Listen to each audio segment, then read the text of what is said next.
قرآن کریم کے نزول کے وقت مخاطبین میں مشرکین کی 4 قسمیں تھیں: مشرکین بالکواکب، مشرکین بالجن، مشرکین بالملائک اور مشرکین بالعباد الصالحین۔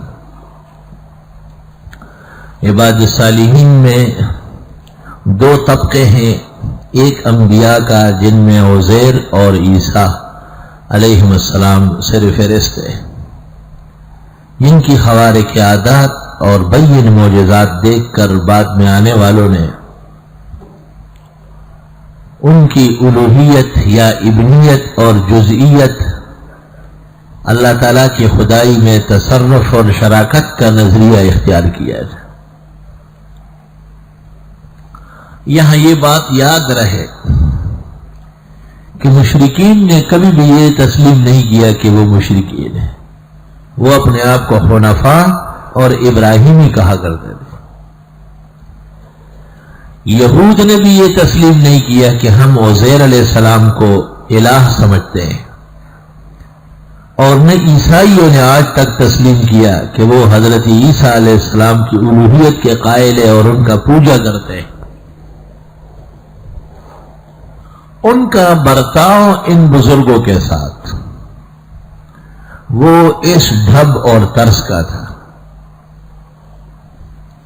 ہمارے زمانے کے مبتدئین اور مشرکین وہ بھی بزرگان دین کے ساتھ جو نظریہ رکھتے ہیں، جو اعتقاد رکھتے ہیں، بے ہی وہی ہے جو یہود کا عزیر علیہ السلام کے ساتھ تھا اور عیسائیوں کا حضرت مسیح ابن مریم کے ساتھ تھا،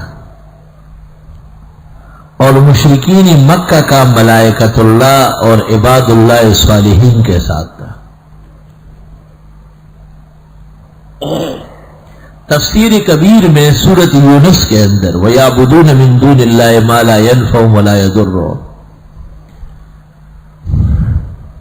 اور ہؤلاء شفعاؤنا عند اللہ، آیت نمبر 18 اور آیت نمبر 19 سورہ یونس۔ اس کے ذیل میں تفسیر کبیر میں امام رازی لکھتے وَنَذِيرُهُمْ فِي هَذَا الزَّمَانِ إِنَّ كَثِيرًا مِنَ الْمُسْلِمِينَ يَعْتَقِدُونَ فِي الْأَوْلِيَاءِ وَبِمَقَابِرِهِمْ۔ ان مشرکین کی مثال اس زمانے کے ان لوگوں کی ہے جو قبور اور درگاہوں کے ساتھ عقیدت رکھتے ہیں اور ان کو نافع و ضار مانتے ہیں۔ وَنَذِيرُهُمْ فِي هَذَا الزَّمَانِ۔ یہ بات اس لیے کہی گئی کہ اول تو ہمارے زمانے کے مبتدئین کہتے جی ہم پر کیوں منطبق کرتے ہیں، ہم تو ایسے نہیں ہیں۔ تو قرآن جب نازل ہو رہا تھا اور قرآن منطبق کر رہا تھا تو یہود و نصارہ اور مشرکین شور کر رہے کہ ہم ایسے نہیں اور ہم بڑے اچھے ہیں، لیکن ان کا برتاؤ اور سلوک بالانبیاء والاولیاء وہ الوہیت کا سلوک تھا، ولایت اور عقیدت کا سلوک نہیں تھا۔ حدیث میں ہے، بخاری شریف میں ہے، جب حضرت نے بیان فرمایا اتخذوا احبارهم ورهبانهم اربابا من دون اللہ، تو حضرت عدی بن خیار نے کہا کہ ہم نے تو متخذنا ہو، ہم نے تو اس طرح کبھی بھی نہیں کیا ہے۔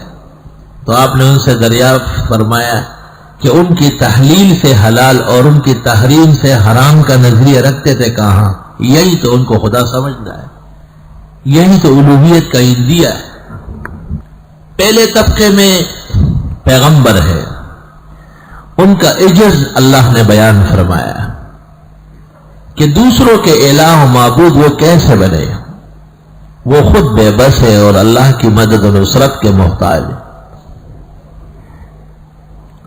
اور اس کے لیے حضرت عزیر علیہ السلام پر پیش آنے والا حادثہ تغیر اسے بیان فرمایا ہے،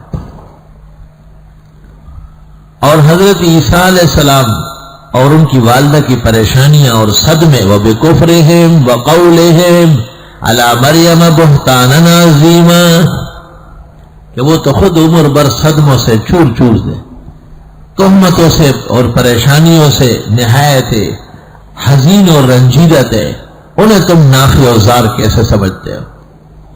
کبھی قرآن کہتا ہے کانا یا کلان الطعام، حضرت عیسیٰ اور حضرت مریم تو کھانا کھاتے تھے. کیسے قرآن ایک جملہ کہتا ہے ایسے؟ اللہ اکبر.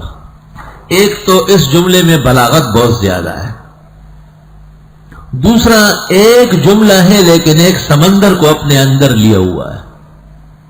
کھانا کون کھاتا ہے؟ جس کو بھوک لگتی ہے. اور بھوک کس کو لگتی ہے؟ جو مخلوق ہوتی ہے.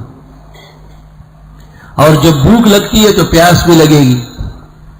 اگر کھانا نہ ملے اور پانی نہ ملے تو پریشان ہوں گے. تو جو خود پریشان ہوتے ہیں وہ دوسروں کی پریشانی کب دور کرے؟ اور جب کھانا کھاتے ہیں اور پانی پیتے ہیں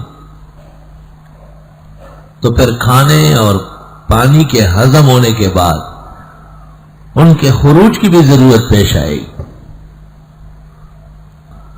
اگر اس خروج میں دقت و دشواری پیش آئے تو خود علاج نہیں کر سکتے، نہ خود اپنے حکم سے اس کو ہضم کرا سکتے. اور جب کھانا ہضم ہو اور پانی ہضم ہو، خون بنے اور خون صحت اور حیات کا باعث ہے تو اور تقاضے بھی پیدا ہوں گے. تو جن کو تقاضے پیدا ہوتے ہیں، تغیر اور تبدل اور حدوث ان کو لازم ہوتا ہے، وہ دوسروں کے لیے کبھی بھی نافع و زار نہیں بن سکتے. وہ تو خود پریشان. اس لیے مخلوق بڑی ہو یا چھوٹی، انبیاء ہو یا اولیاء، زندہ ہو یا مردہ، وہ اپنے نفع و ضرر کے لانے اور لے جانے پر قادر نہیں تو دوسروں کی قدرت کہاں سے رکھے؟ حضرت عزیر اور حضرت عیسیٰ مسیح کے بارے میں اس اندیے کے بعد مشرکین کے دو خیالات اور تھے. ایک خیال کے تحت وہ ملائک کو بنات اللہ سمجھتے تھے، معاذ اللہ، خدا کی بیٹیاں، اور ان کو سراوات الجن کہتے تھے، جنوں کے منیٹر و سردار. اور دوسرے تصور کے تحت وہ بعض نیکان زمانہ، پارسایان وقت، اولیاء اور متقین،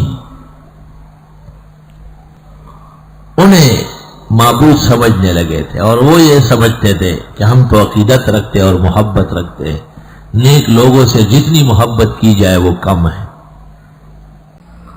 انہیں معبود سمجھنے لگے تھے اور وہ یہ سمجھتے تھے کہ ہم تو عقیدت رکھتے اور محبت رکھتے ہیں، نیک لوگوں سے جتنی محبت کی جائے وہ کم ہے.